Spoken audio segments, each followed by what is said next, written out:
A lot of talk on the VC at the moment about grails, and we all love it when we pick up an album we've been after for what seems like forever, particularly when we get it at a decent price. But it occurred to me there's a hell of a lot of albums which are hugely undervalued. I mean, quite literally undervalued. You can pick them up far cheaper than they deserve to be because they're such good albums. And I think a lot of these get overlooked. So yeah, I'm going to show you a bunch of albums which are mainstays in my collection. I would not be without them. And I see them in charity shops all the time. I see them going unsold on eBay. Not even get a single bid. And it's a crying shame. So we'll start off with Blondie's Eat to the Beat. Now, Parallel Lines is one of those records that everybody seems to be hunting for at the moment, and the price of that has shot up. And this is getting ignored. And I don't suppose it will be forever.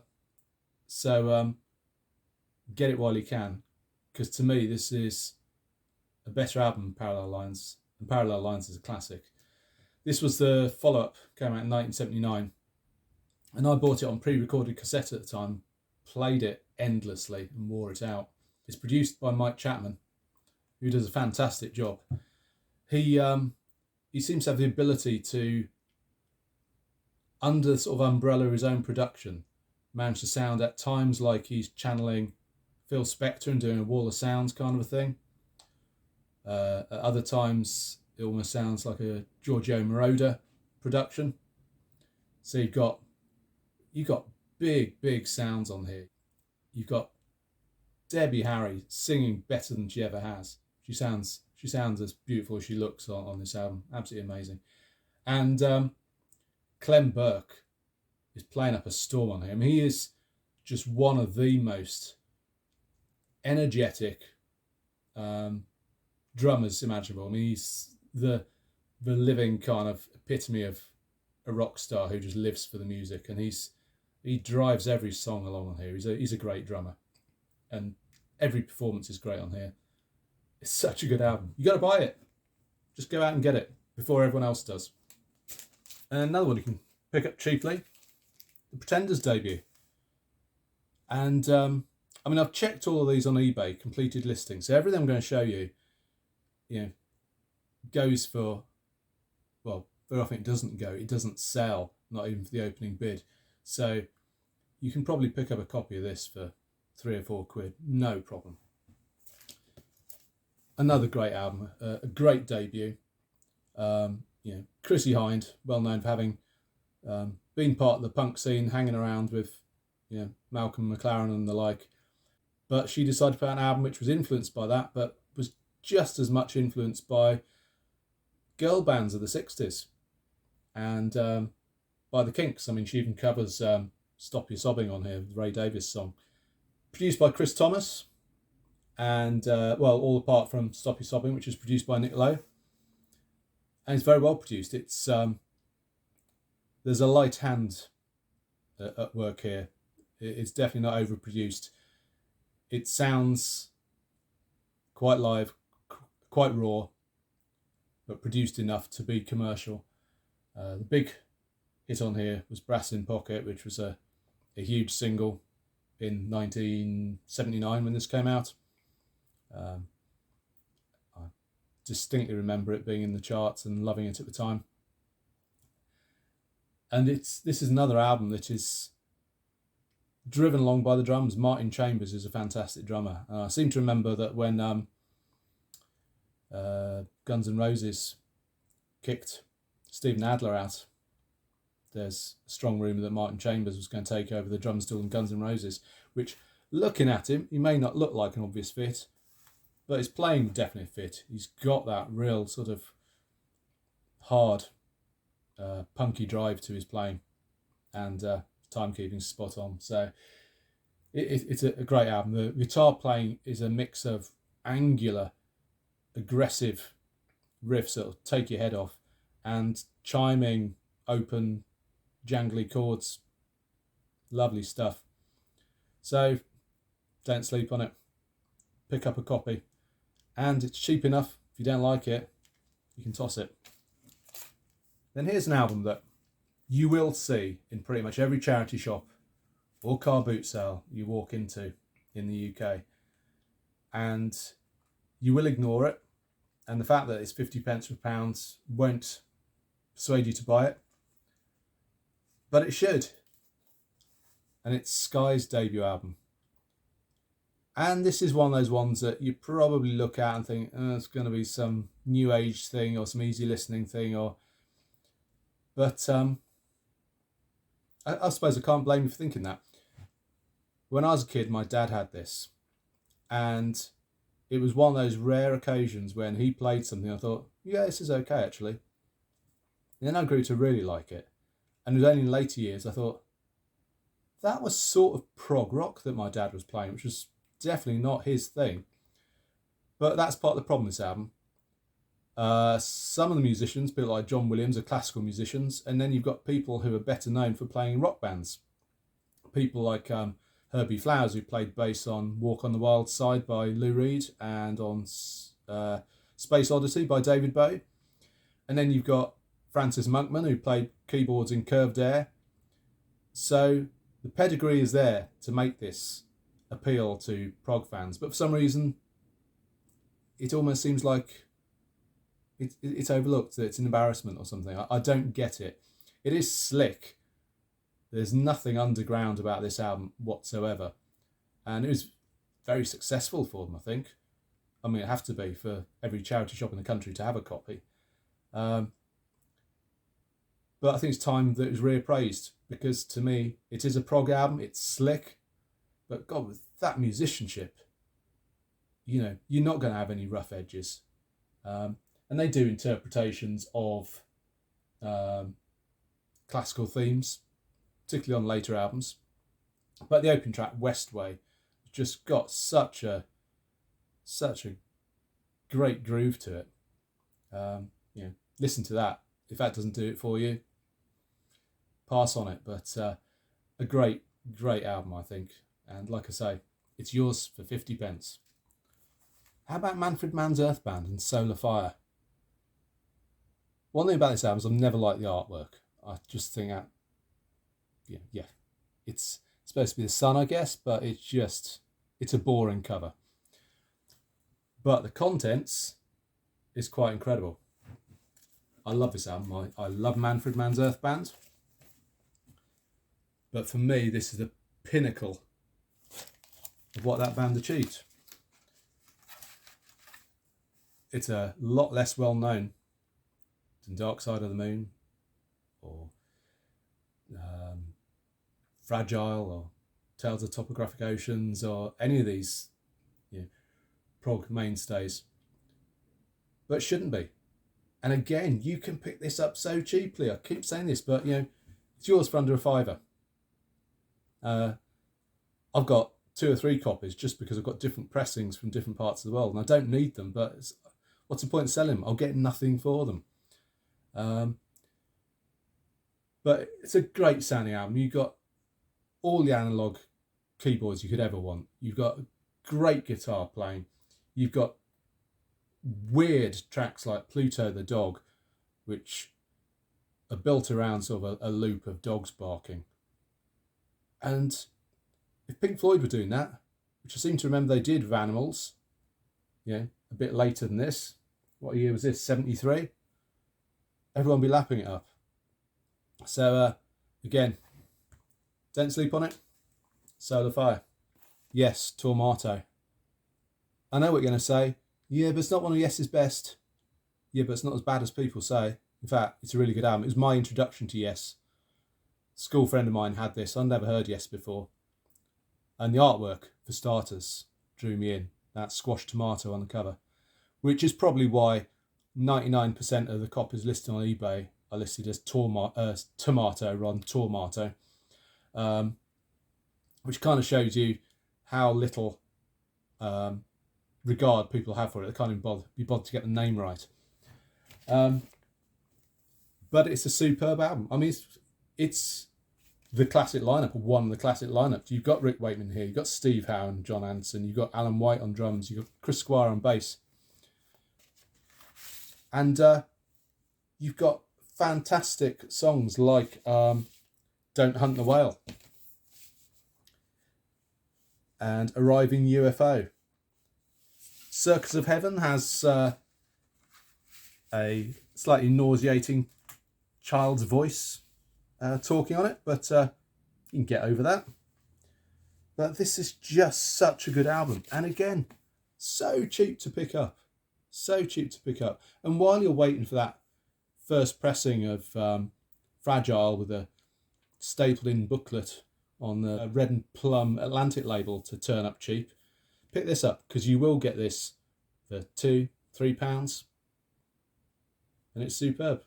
Never quite understood why this album hasn't picked up more fans, and possibly because the guys involved in the band previously been doing something a little more middle of the road. And it's Marvin Welch and Farrah's Second Opinion album. I could have shown their first album just as easily, which is also really good. But you know, this is Hank Marvin and Bruce Welch from the Shadows. And I can't remember how I discovered this, but I'm not a Shadows fan. I've never liked that untreated, twangy, clean guitar sound that Hank Marvin has. It just sounds a bit too cabaret to my ears, which is why this is such a revelation, because I have a feeling that he'd gone away and been listening to a lot of Crosby, Stills, Nash and Young and that kind of thing, because this is what this sounds like. It's, you know, his take on that kind of West Coast Laurel Canyon type sound, and as such it is really, really good. And it's on quite a collectible label. I mean, the Regal Zonophone label, normally anything on that label commands a decent price because it's quite a collectible label, but no one seems interested in either of the albums by this band.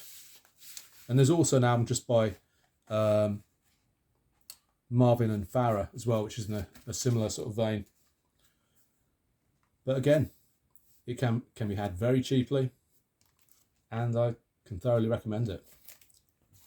And now for something a bit different, which again you can pick up in charity shops. This was a big seller in the early 1970s. I seem to remember seeing this in the record collections of parents, friends and things like that. But it crops up in charity shops all the time now and seems to get overlooked. And it's African Sanctus by David Fanshawe. And basically in the 60s and early 70s, he travelled around Africa doing a ton of field recordings of different tribes, music and drumming and chants. And he took the whole lot back to the studio and combined it with a Western choir and Hammond organ, guitar and drum kit, and put out this album. Now, if Peter Gabriel had been involved with this, or Paul Simon, this would be selling by the bucket load. But this, again, it can be picked up dirt cheap. I mean, don't get me wrong, this isn't a rock album, but it has enough elements to be interesting to a broad-minded rock fan.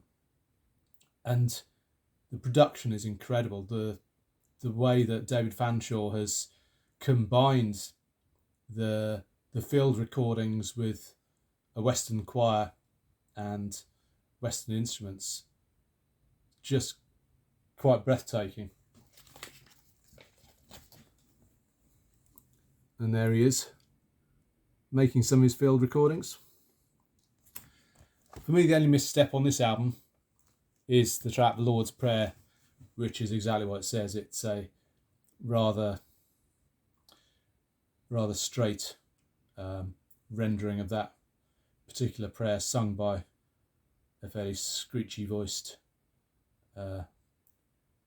chorister. I can definitely live without that. but the rest of the album is fantastic, and I say beautifully recorded, and just takes you away. So definitely one to give a try, because chances are you have and do see this in charity shops all the time. I've lost count of a number of times that I've seen Gillan albums listed on eBay under the name Gillian, which kind of shows you that this band is forgotten and unloved by a lot of people. But they were hugely popular amongst my friends in the early 80s, and we considered them sort of honorary members of the new wave of British heavy metal, even though Ian Gillan had been around forever, and so had a number of his bandmates. But on this, you've got Gillan himself, who he's turned into Captain Caveman. He's re-energized. He's howling and wailing and singing like he hasn't since, in rock or that kind of era of Deep Purple. You've got Colin Towns, who's a very talented composer and pianist and keyboard player, playing beautifully on this album. And that is set against this young, punky-looking Irish guitar player called Bernie Tormé, who's channeling the spirit of Jimi Hendrix in his playing. So you've got all these weird juxtapositions on here, but it really works. You've got beautiful piano balladry on tracks like Fighting Man, sitting cheek by jowl against absolute kick-ass rock songs. And this is possibly Gillan's best album, but to be honest, it's difficult to pick one, because that band's back catalogue is so good and no one is interested. Deep Purple albums still sell for really good money, but Gillan's back catalogue, it's forgotten. It's baffling, absolutely baffling, because this is a superb album, and you need to check it out. It's a great mystery to me how someone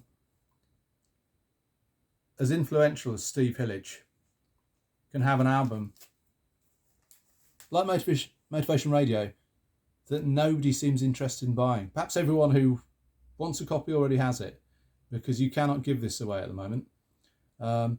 Whereas anything by Gong seems to sell well.